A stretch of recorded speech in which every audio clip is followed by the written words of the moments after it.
Hello, and welcome to another episode of the Full Quarter Podcast. We're doing like double episode weeks, but that's because the season is closing, it's ending, and we would like actually by the end of April or when the Netherlands series ends to go on a off-season break. But that's what it is.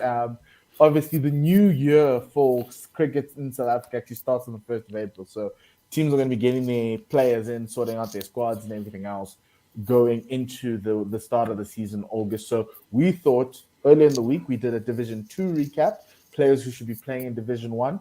Now we've got a Division 1 recap where we're looking at players who need to be, who teams who should be looking to move. And to a certain extent, we'll give you places where the players may be best suited to play, and to look at that and to see whether they fit. Because I think there was a point that Tim made in the first episode that obviously for some of the youngsters, Division 2 is a really good place to play, to get yourself into domestic cricket, 4-day cricket, to get games under your belt. And then once you get thrust into Division 1 cricket, the press is not going to be hurting you. But we're going to be talking about all of that. Before we do, Tim, how are you doing? Doing good. The listeners and viewers won't know, but I've had to do a bit of manoeuvring in terms of today's episode, but otherwise good. I've had the electricians in today, so my house has been rather noisy, but otherwise good. That's good. Remember, if you want to advertise on our podcast, please email me, Mpho at ywsr.com. Please do, support us as we do this. We do this for no money, but we'd like to have just a little bit more sense. Outside of that, watch the shows on YouTube, share widely to your family and friends. That's another revenue stream that we can get. And on top of that, we are available on 3 podcast platforms now. On Spotify as Full Quota Podcast. So search the name Full Quota Podcast and you'll find us. And so too on Apple, if you're an Apple person. And if you're an Amazon podcast person, this week, we've loaded all our stuff on there. So please do go check us out as well. So let's start. Division 1 was a great season. The Lions won the One-Day Cup. The Dolphins went on a 3-game winning streak on the back end of the break to win the 4-day series, and who won the T20? Interesting. Forgot. Anyway, wasn't it your boys? No, Titans. Titans won. Yes, I remember. Pangito had everyone in a tizzy. I was thinking Lions. I was like, no, but we were really bad at T20. So Division 1 has happened. Obviously, in Division 1, you win the individual prizes. Obviously, then you have the log to make sure that you don't get relegated, or you do get relegated. We know that the Knights were relegated. And so for this show, I'm not talking about any Knights players because they've gone down, right? Yeah. But there are guys you'd like to talk about who should be moving teams. Maybe a Reynard van Tonder. There's rumors that Gerald Coetzee is going to the Titans, which blows my mind. But he fits a need that they have. And obviously Reynard van Tonder, where he's going to land up. And on top of that, probably even where Miguel Pretorius could go. And some of the other players that are there in that night squad. But it gives an opportunity, as obviously gives an opportunity for teams to rejig and fix what they need to fix. And when we're talking about players who should be moving, and we'll talk about in between the teams, what their needs are, what they should be looking for, like the Northwest. I like what the Northwest did, actually. They were going heavy on limited overs. 4-day cricket, we don't care much. We'll try to be competitive. We might come last there, but if we can come third or second in the T20 or whatever it is, that keeps us up. And that's what essentially the Knights couldn't do because they didn't have the squad to compete on all 3 fronts. So, Tim, I'm going to start with you. Your first player who you think should be moving teams. Yeah. It's slightly unfortunate there because I think there's a talent there for this individual. I think the move that he made, whoever came up with it, wasn't the smartest move. For him, I don't think the pitch suited him. And I think that he might need to move. Actually, I do think he definitely needs to move. Where he moves will be interesting, but he definitely needs to move. And that's Kwesi Kumedu. I think maybe Division 2. Now that's not a disservice to him, but I just think he's lacking a bit of confidence at the moment. Have a season down in Division 2, get some confidence back, get some wickets behind your belt, find some form, and there's no reason why we couldn't see him back in Division 1 next year or the year following. But Poland, those flat wickets are not suiting him. He doesn't have that extra pace, he doesn't have the extra bounce that a Hardest Viljoen is able to utilize, which he did earlier on. We even saw Carl Abbott was struggling before he left. He was really struggling on those flat, low, slow wickets. So for me, Committee is my first pick. For a range of reasons, he needs to move either sideways or down for me. Look, I think that's the thing. He was at the Titans. His biggest problem at the Titans was he couldn't get game time, couldn't break through when the Titans had all their guys there. And obviously Junior Dala being the incumbent sitting there most of the times, and obviously you've got Corbin Bosch who can bat a bit. Northwest is a place. He can compete with Aldred Hawken. I think him and Hawken would present a very interesting combination. Obviously Northwest is the land of all-rounders. So, having someone like Kwesi Kumete, who's just a pacer and a left armer as well. Even KZN Inland coming up, Stefan Tate and him. But we'll talk about KZN because they have they're going to have a weird year when it comes to player movements, both the Dolphins and the Tuskers. But yeah, look, I think even in Division 2, and we spoke about this in the first episode, Division 2 lacks paces. So a guy like Kwesi Kumete going down to a Northern Cape to help them come up, or even in Easterns, that's a feather in your Division 2 team's cap, and then you come back up and you are now eating division money, having helped the team come up. So I'm okay with that. I'll give you my one first one from the Lions from here in Johannesburg. I think it's time for the Lions to look for an option at the spot, the Black African batter spot based on transformation. I think Kagiso Rapulana is that guy who needs to find another place to play. I think he's averaged 27 in first-class cricket. He averages 21 this season, only scoring 150, and he's played, I think it was 7 games or 6 games, so 6 4-day games. And then obviously in the one-day cup, he didn't give you much as well there. He did have a great 80-odd in the final game against the Dolphins. But for me, I think a player like Kagiso needs to possibly go to a Division 2. It might be more suited to his game. Also brings in a veteran presence for those Division 2 teams. And to a certain extent, it's a way for him to probably, see if he can't come up with a team from the bottom half. I do think the Lions need to look at guys like Kabelo Sekukune. I think he's a really good one. Or Andile Mokhakane, to see if you can't have a guy like that. Even though I know this season Andile didn't have the best of seasons with the bat like he did last year. But so for me, that's he's the one guy I'm sitting there going, if I look at this Lions side, maybe we can improve on that position. And then I agree. The next one, I'm gonna move my list around a little bit because I've got another Poland guy, but I will go back to him a little later. I'm gonna go down to where I am, down to the Cape. This is an easy one for me, because his replacement has already been found. It's there. He's making waves. His replacement's made 250s this season, doing well with the ball. So for me, Aviwa Mikajima needs to move on. He's been a useful little player for Western Province. But the last couple of years, he's been regressing. The last couple of years, he's gone from bowling medium pace to bowling off spin. And that's largely due to the injuries that he's had.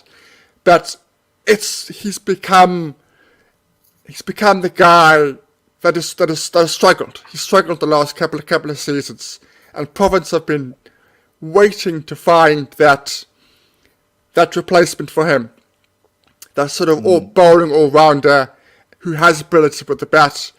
With Mpho coming in, finding his feet, it makes perfect sense now for Mikajima's understudy to take his place, and Mikajima could do a similar thing as what Monkey's done. Monkey's gone down to Division 2, and he's doing really well at Easterns. And Easterns, as we said last week, they were doing really well until the back end of the competition. Apart from that final day where they decided to be bowled out for 51 or whatever that. Apart from that final day. Apart from that final day. I'm trying to think. So it's the same thing. I don't want to send him to Northwest, because what Northwest need is pace. Yes, Northwest need batsmen and they need pace, and he's not. They've got several bits and pieces players there already. Yes. So for me, if I'm thinking the best for him is to go down to Division 2, he will play every game. If he goes to Easterns, he'll play every game. And they'll play all three formats. Whereas I don't think he'll do that in the other Division 1 sides. That is the conundrum for him. And that's the thing, obviously, with a lot of the people on our list is guys who haven't had game time.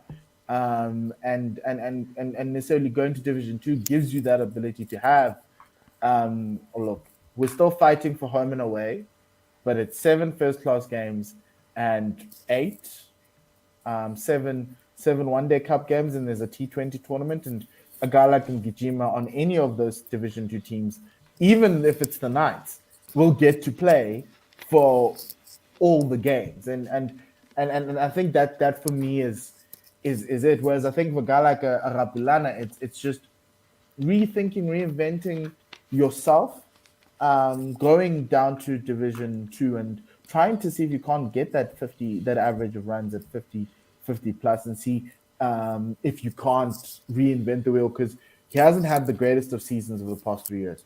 Okay, next one for me. Let's go to the Northwest.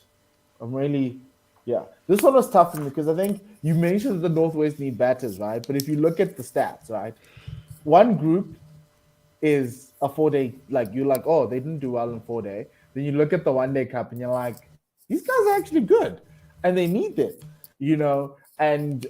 but to a certain extent, what Northwest needs to do is they need to upgrade. Pretty much, they need to look at who's available, who the free agent markets, and look at their team and the position and say, is this guy better than what we have? And a lot of the answers would be a yes. But for now, in terms of them necessarily looking to maybe let go of players, there is one, or you've got the other one. But we'll talk about this. It's Landisa Zuma, who last I checked before he came out of the Titans stable, didn't get enough games. Or no, was it Durban? I think he came out of, didn't get a lot of games out of Dolphins, came up to Northwest, which I thought was a good thing, and they'll give him an opportunity. His first season was okay, right? I was like, oh, cool. But then now he's not getting games, right?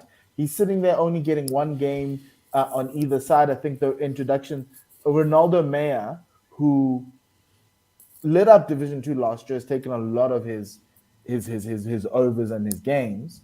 And so you find yourself as Landisa Zuma going, where's my career going to go, right? And so to a certain extent, probably, you could look to go to KZN Inland as one of the places. I know I said Kwezi Kumete, but the Tuskers need a pacer outside of Stefan Tate.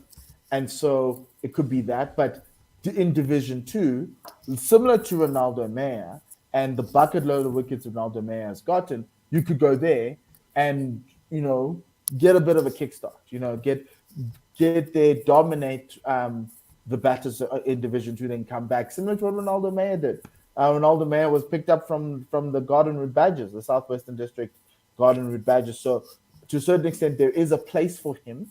It's just him finding a place where he can get game time because he's still young enough. I think he's like 24 years of age. So I don't like youngsters not getting game time. And this was the fear I've always had was you bring guys up into Division 1, but they don't get games. And so, that's going to be an interesting one there for Northwest because from a pacer's perspective or a bowling perspective, they do need to upgrade a lot of that room. And in upgrading that fast bowling room, you need to move guys out. And so he's one of them. Tim, I think you've got the other one who they brought in as an experienced guy, but it didn't work out. Mangru. Are you talking about Mangru? Yes. Cohen Mangru, yes. Yes, look, Cohen, I was expecting big things from him at Northwest. I thought when he went from the Dolphins and inland, that setup, I thought that this would suit him. I thought in the similar way that I thought Heine Kun moving there would be a masterstroke. Not that Heine Kun did badly, but I think by his own account he didn't do as well as we thought he would do. The same with Mangru. For whatever reason, it hasn't worked out. For whatever reason, Ronaldo Meyer has overtaken him by miles. We just look at him at his numbers this season rather, average of 44, and he is behind now. Meyer, Janssen, Hawken, Potgieter. Potgieter is now often opening the bowling this season for Northwest across the formats. So if Potgieter is opening the bowling and Mangru is behind those guys, that tells me he's got to move. That tells me he has got to move. What is less clear to me is where he goes. That is less clear. You could argue, go back home, go back to inland, go back to the setup go back to the setup that you came from, that you got you all those wickets initially, that got you in that frame to move to a new place, to move in the same way that Mr. Sami did. Mr. Sami got all those wickets at Dolphins, which got him that move across. It might be an idea for him just to move back home. And he might be able to create something there with Keith Dudgeon and Stefan Tate. Then you've got three guys. That's a decent 3-pro attack with your spin in your arsenal. That's a decent setup if you go that way. But for me, he's got to move. Yeah. What about the Paul Rocks? He goes there. He's done well because here's the thing, right? The Rocks need a bowler who's a good limited overs bowler, right? Obviously they've got Mani Krengle, they've got Hardest for Yoon, but yeah, it's Hardest. But adding a guy like Cohen Mangru into that setup could help you.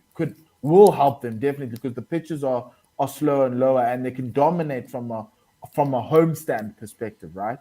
And also in the 4 days, right? He becomes it's not Durban, but it's similar, And so from a pitch perspective, I think that could help.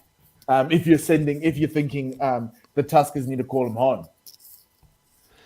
It's possible. My only issue there is I just think that for the Rocks, it might be an idea for him, but I think the Rocks need to look elsewhere. If I'm honest, they're missing an X factor. There we go. That's what I'm looking for. An X factor individual. There's an X factor individual who's just qualified to play for England. Just incredible. Martian Dolaga. Now, if Martian decided to come back, because of the X factor because of you talk about the white ball format, hit the ball a long way, Why would heavy Marshall ball. come back when he's now an English He citizen? won't. He won't come back. But I'm just saying, need somebody like that. Need somebody with that sort of ability. Or like I'm not Liam sure. Awaku, I'm not who's sure. be coming out of matric this year. He's Western Province, but I don't know if he's signed to Western Province. But someone like that who's a quick, Yeah. Look, a left armer. I'm thinking. Yeah, I'm just thinking. They don't need the same. The Rocks don't need the same kind of guys. They don't need the guys that. But Manya Cheche is basically what Mangru is going to do for me, and he's going to have, and he's got ability with the bat. Yeah, look, I see Bamanga in limited overs, but like 4-day cricket. It's still a little bit soon for him, but I think he will mold into that. I do think he will mold into it. I think if I'm Kerwin, I'm going home. I'm going home to the place I know. I get the similarity in terms of the pitch.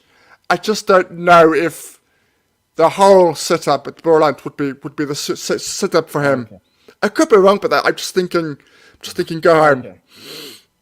Look, okay. So let's stay with the team in Borland and let's talk about the guys we're thinking should move. One guy for me that needs to go find a place to get him game time is Ruan Blanche. Obviously, he's he's a batter. He averaged 13.2, but only played 3 games. And I think for me, and this is the unintended consequences of this provincial format is some unions, some franchises had 3 provinces in them, like Western Province, right? Western Cape had Vietpia, SWD, and Boland, right? So surely Southwestern districts, Garden Route badges, send him there. He should, because for me, you're 22 years old. I think he is, 22. You need to find games, get games under your belt, and I think he's the person I'm thinking about out of the Rocks to get out of there. Well, not to get out, but to find another place where he can actually prove to us the talent that we've seen as a kid. Yeah, look, we've seen it at varsity level. He dominates at that level. Yes, I agree entirely. I think if you just watch him on the Rocks, you think, well, why is he there? It's a little unfair. He definitely has the talent, and I do think he is one of many that, yes, if he goes within those 3, I think it could work. It could really work. It could go, even if it's just a 1 competition. So okay, our squad for the 4-day series is nailed on. You're not going to play unless there's a massive injury. You're not going to play. Go to SWD, play the whole season, score a bunch of runs, and we'll reassess next season. Makes perfect sense. Yeah. Okay. What is your next name? Yes. Yeah. Yeah. So I've added one. Because I'm gonna leave a Knights player out because, as we said, they are going down. So it doesn't really make much sense to be discussing the Knights as such. Although it is going to be interesting what 2 or 3 of those players do. No, yeah, what they do. It's going to be very interesting. Does Pite continue? That's going to be interesting. But my player, just putting it out there, my player is Gavin Kaplan. Yeah, Gavin Kaplan. Gavin Kaplan. Western Gavin Province. Kaplan, Western Province. Yes. Again, same problem as to Blanche. He's played more, and he's played all certainly 2 of the formats. Don't think he's played the full day stuff, but certainly 2 of the formats, probably 3. And it took Brett Proctor about 10 minutes into his innings, one of the televised games, saying, This boy can play. This boy can seriously play. He's got the talent, but he has not materialised. Again, he scores a bucket load of runs in club cricket down here, but every time that he's batted, particularly in the white ball stuff, he's looked good. He's got himself into 15, he's got himself into 20, and then he's found a way to get himself out.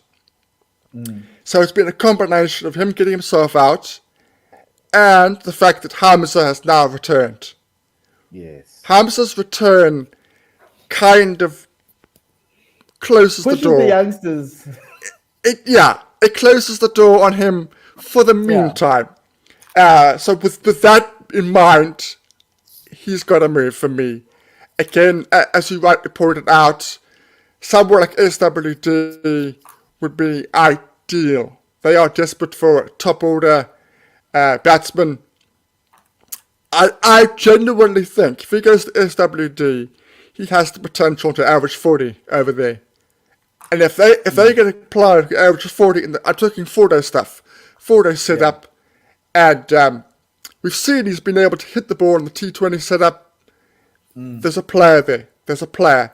I'm not going to say quite the same, but there's similarity between him and Lewis Deploy in terms of the way they play, in terms of the attacking approach.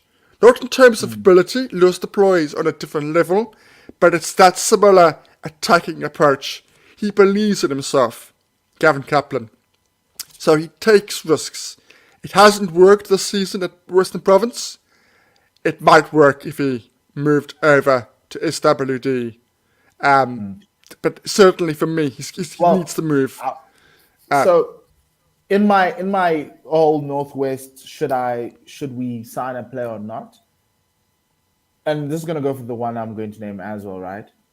The answer is yes, from a batting perspective for Kaplan. And my name is John O'Bird. And largely it's, you're a youngster. We know you have the talent. You need to find a place where you're going to play a lot. And he hasn't had a lot of opportunities at Western Province, only played 3-4 day games. And obviously Zubair Hamza coming in kind of muddies the waters a little bit in terms of playing time. And also Carl Verena coming back, and Carl Verena is probably going to have a full season next year. Just makes everything just even worse. But Northwest, if I was them and I looked at this, right, in terms of, are these guys better than what I currently have? They have a higher ceiling. And for me, it's a yes. And I love this player, Wesley Marshall. Wesley had a very bad season with the bat last year. Very, very bad. And even him, so if you had a Kaplan, Bird, and Marshall top three across all three of your formats, you're in with a chance. But I'm not sure if Northwest will do something like that. But I do know in Division 2, if those guys are available, I'd be calling Western Province and saying, are they available? Are they free agents? Can you send them to us? Because for me, that will help them grow immensely.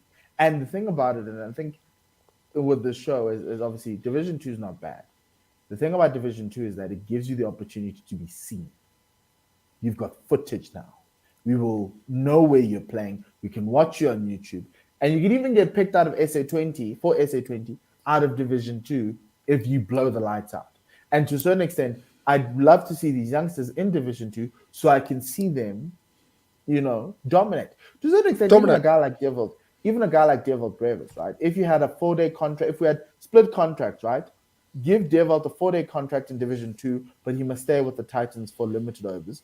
And let's see if the kid can cut it. We know he can, but sometimes you just want to give somebody some confidence and let him blow the barn door down. Because there's no point in making him sit. Even those SA under 19s, the Matthew Boasts and all of those guys, the Liam Alders, but I think Liam next season is going to get a game. If we could send them to Division 2 just for 4-day, it would help them improve immensely. And you can see what the abilities that they have and what it is. And they can learn their game not and they're not under pressure. And that for me is the thing. Whereas you coming into Western Province, you have to win games, and a lot of coaches are choosing to go with the guys they know who are older than go with the younger guys, largely because you've only got 7 games in the 4-day cup. If you had 14, they'd get more game time and you'd have a much bigger sample size, and you would figure out ways to play the youngsters. So it's kind of like a system that was of CSA's creation, but also it's just that. So if you're looking for game time, you go there. We haven't spoken about the Titans. We haven't spoken about the Warriors. We haven't spoken about the Dolphins. We need to go there now. I'm going to start with a guy who does need game time. And I'm going to the Titans at the North, and we'll talk about the other person of the Titans. Dan Khalim. He moved from Western Province to go to the North. Had a really couple of good seasons. Like he's not a scrap guy. Averages 33 with the bat, with the ball. He's in the 20s, in the late 20s, and I don't bemoan him because he's an all-rounder. He's a bowling all-rounder, right? He's a better all-rounder than what they have at Northwest outside of Delano Port Peter. He's a better all-rounder than pretty much outside of Jason Smith at the Dolphins. We'll leave him there, but he's a better all-rounder than what the Tuskers have.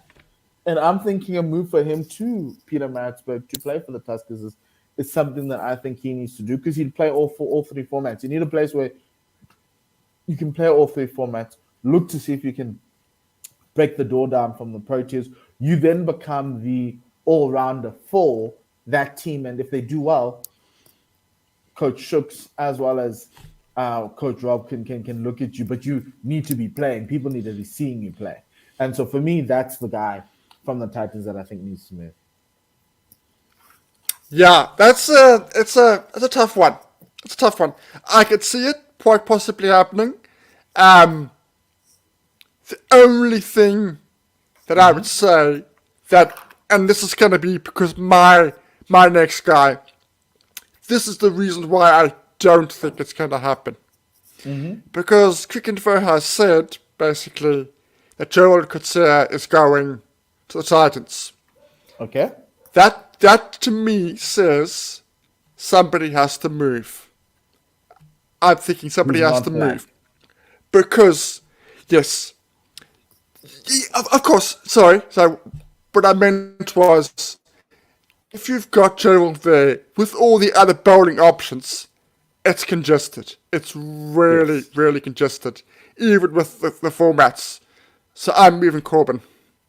I'm saying I know they like Corbin, particularly in the white ball formats. I know that. And his numbers this season were actually half decent. If I just look at his numbers here quickly, 24 with the ball. And that's been his issue. That's been his issue the last couple of seasons. He's been able to hit the ball, but his bowling's been far too expensive. But I just think if Gerald arrives, I can't actually see Corbin staying with all the bowling options. The other thing is Gerald's going to be with the Proteas for a very long time. So does it make sense to keep a Corbin? Because you're getting Gerald to play for the Titans, but he's not going to play for the Titans. He's a Protea player. Yes. Or you could say Luki's going to find his way back, and Gerald will play, but he will not play as much as he's playing at the moment. Okay, so if either way, one of Lungi or Gerald will be playing. Well, that's true. That is true. Why not then move Junior Dala? He's gone a little bit older. He's still pretty decent. Is Junior Dala not one? Because I was thinking about that, right? And for me, it was between Khalim Dala and what's his face, Corbin Bosch. Because I know Ayaka Mane with the bat, and he's great, and they love him there as that guy. No, he's like 25. He's the reason why Khalim. He's the reason why Khalim's not playing. So for me, I'm like, okay, so do you keep Corbin and let Dala go, or do you keep Dala and let Corbin go? But one of them is not going to get game time next season. Yeah, that's a good point. That's probably a better way of And you would, if you're going down that way, you are going to say to the older guy, thanks, you've been a great servant, but we're moving in a different direction. You would probably move it along those lines. I think there's something about Halim. I think he's benefited from the move overall, moving from province in the same way that Jason Smith has. I think they both benefited from the move. I think another move, I'd be surprised if he wanted it. Let's put it that way. Despite the fact that he has not played as much as he would like to, I don't think, this season, I'd be surprised if he wanted the move. But maybe when he assesses it, he'll go, you know what, I'm 26 now, 27. I want to play every game. I don't want to just sit on the sidelines, waiting for Aya to retire. I don't think Aya's ever going to retire. He's so fit, so strong. He's playing. Yeah, and he just does the business. Yeah, and he's doing the business, in every competition. So it's a tough one. I could see it both ways. Let's put it that way. I'd take him at the lines. I'd take him off the lines if Jan Mulder's unavailable. There's an argument there. There's an argument there that, and I know people are going to jump on me, that Diane actually is the player that is on the same, is just short of that level of Vian. But it's a shootout. And I think Diane hasn't had the publicity that Vian has had. Being a child superstar. Well, he was captain of an under-19 side, but I've got to say, very early on he was, but that star is diminishing. I'd like to see that at the lines. I think that could work at the lines, because I don't think they have any other all-rounders outside of Vian, and I'd want Diane to bat at 6. If not, Vian and Diane bat at 6 and 7. Why not? It makes sense, especially with the number of guys we're going to be playing at the Pro. Rickleton's now going to be like a fully fledged Protea. Bjorn Fortuyn's going to be gone, so you won't have his batting. And obviously that makes sense. Okay. And I think he likes it up north there. I think he's enjoying himself. So that move would be minimal move, just across the way. Yeah. Okay, let's move over to the Warriors. I have Tian van Vuuren here. Bear Swanepoel's emergence out of Division 2 into Division 1 has effectively made Tian van Vuuren just sit there and eat bench when he's a good player. We saw that last season, right? He was one of the leading wicket takers for the Warriors. He was really important for them. Even in the limited over stuff, I thought he bowled quite well. So where does a guy like that go and look for things? Obviously, KZN Inland, they need pace. The thing is, for me, it's funny in South Africa, right? It feels like we're lacking fast bowlers, like the true quicks. But also, you look at the approaches and you're like, but we seem to have a lot. But to spread it across the 15 provinces, you're like, we don't have much. Doesn't look like it. Yeah. He'd do well at Northwest because he pushes the pace up there. The Tuskers, definitely. Also, then outside of that, he could go to Boland because they need someone who can crank it up. But outside of that, obviously, you've got the 7 teams in Division 2. Obviously, the big names, the Knights could use him, actually. They were actually good if they're losing Joe Kutsia. Easterns, you could say so. Yeah. And then obviously Border, the Garden Route Badgers. So he would be an A-rated signing in the Division 1.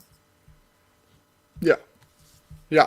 No, I know he's very highly thought of, or shall we say, was highly thought of a year ago.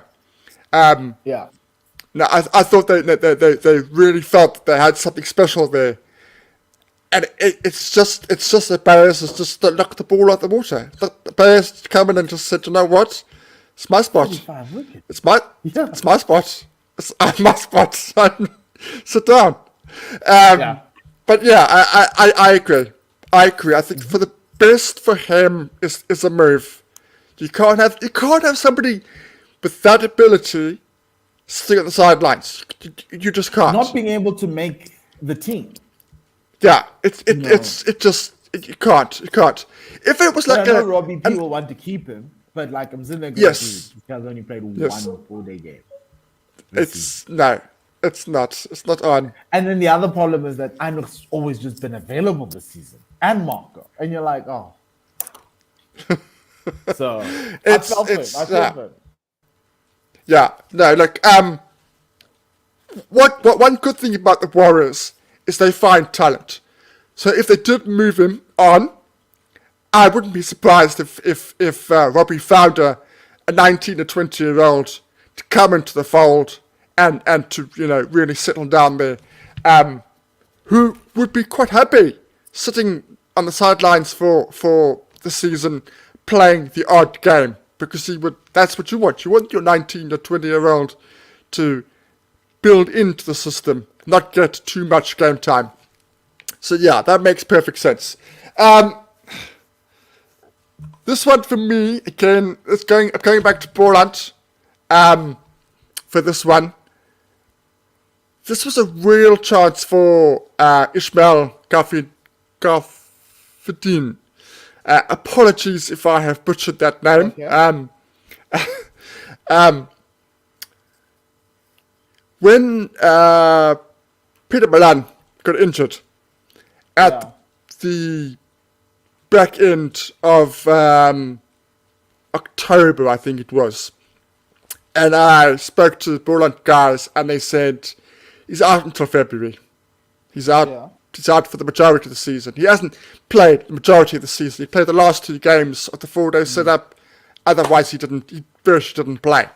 So this created a perfect platform for Ismail to make a name for himself. To say, you know what? I know I'm back up to Peter, but I'm here. I'm here. This is why you picked me. And he hasn't kicked on. 10 innings in this season at a high score of 32. And across the 2 seasons, in the 4-day, I'm talking the 4-day setup, because that is his niche. I think he's made, so I think that's 12 games, 11, 12 games, 250s. And no, he just hasn't kicked on. And for me, with Peter coming back, now back into form, scoring those runs at the back end of the season, I think he needs to move on. And Borland can utilize that space for a youngster, coming through.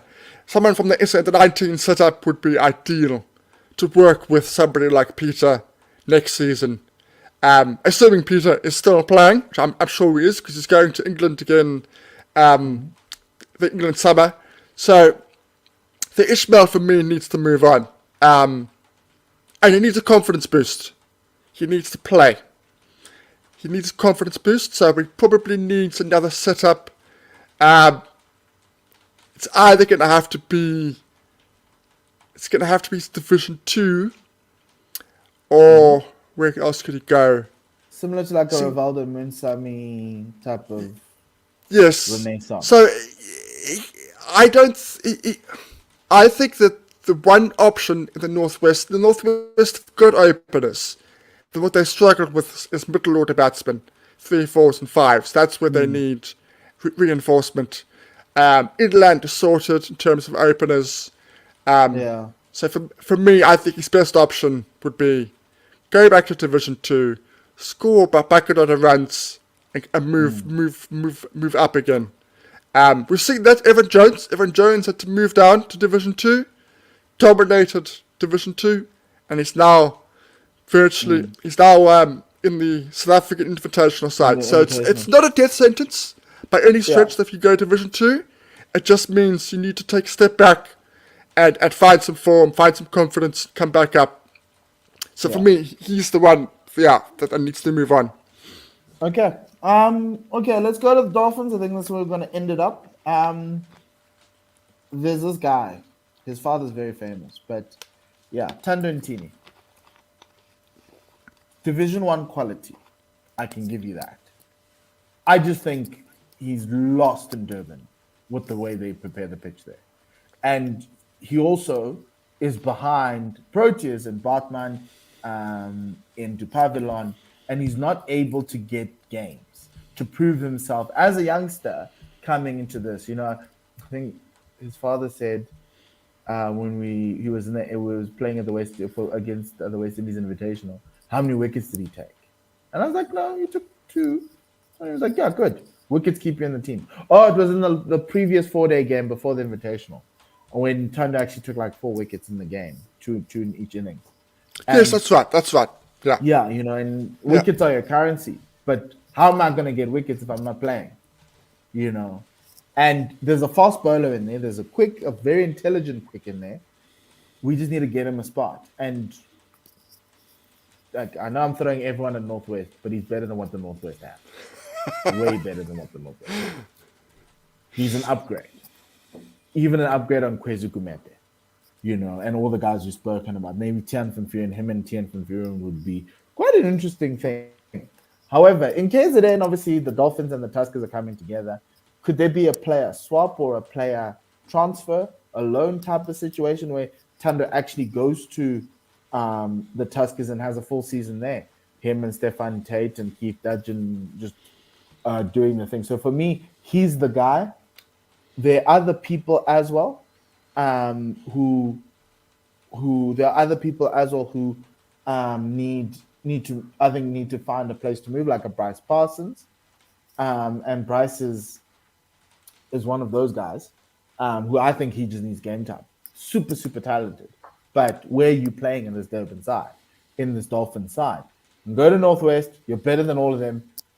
You can plug in as a 3, 4, or 5 because that's what they need, right? And I think for me, Bryce's versatility has kind of let him down with the Dolphins because we can put you anywhere in the order, and you also can bowl spin, but you don't have a spot that you need. So yeah, those are my Dolphins guys. Yeah, I agree with the first one. I agree with Thunder. If you are behind Bartman, Dupavalon, and Ethan Bosch, when are you going to play? As you say, when are you going to play? It's nice to be in a winning culture. It's nice to be in a winning team. I'm sure he's learning a hell of a lot by being in that setup. I think that the Inland and the Dolphins work together a lot. I think there is a relationship between the two of them. I think that recommendation that you pointed out is the best one for him. I think go down Inland, do the business, play every game. There is definitely a player there. There is no doubt about it. Still very young, so he's still got a lot of time on his hands to really, find his rhythm and his consistency. That would make sense for me. The Bryce one, I get it, but I think I hope the Dolphins setup are going, you know what? Back end of that summer, back end of the last few weeks, he delivered. He was the same. He delivered. Yes, he delivered. So you know what? We need to find a space. We need to find a space. I'm not sure where it is at the moment, but we need to find a space for him. You can't let it go like that with that talent just drift away. I think if there was a loan system, that would be okay. But if they just said, "Cheers, Bryce, we've got what we needed here," I think that would be a mistake. I don't think they will have that. It's just obviously the question is obviously if Bryce is a free agent now, if they'll be able to keep him, because you can't promise him game time unless if you move one of your you've got Peterson, you've got Ervia, you've got Rulofsson, you've got Ackerman, you've got John Smith. If for example, and I'm just thinking out there is nothing to say that this is happening. If, for example, John says, next year is my last season, then Bryce doesn't move. No way in hell is Bryce moving. Or Bryce would be crazy to move if John says, last season, next season, my last season. He'd be crazy. He'd be nuts. John John's already 34. It's not in the realms of impossibility that happens. He could also stay for around 3 or 4 years. It is possible. But if that happens, there needs to be some sort of discussion around what that happens. Because for me, he is the natural successor to John John. John John goes, Bryce comes in, takes his place. Guy averages 58 in the last 2 weeks. I know. Hey, what are we going to do?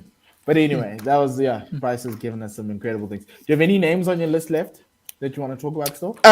No, I think one or two, but those are the main ones. The main ones we've covered. As I already touched on, what happens as a whole to the Knights and their team is going to be very, very interesting. I've heard some player movement from around the places in rumours. I haven't heard anything from there, but obviously there will be some movement around there. What happens there will be, in terms of the movement, as we've been discussing, will be very interesting.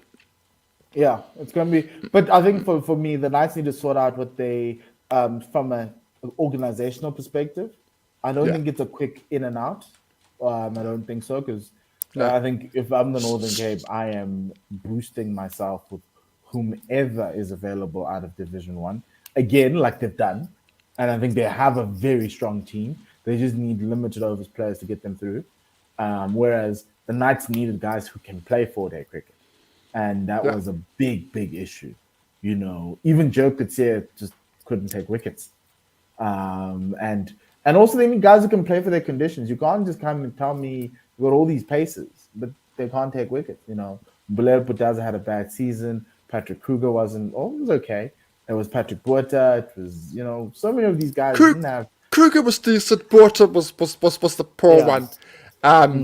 There's a lot going on there. Does Pite stay? Does Reynard?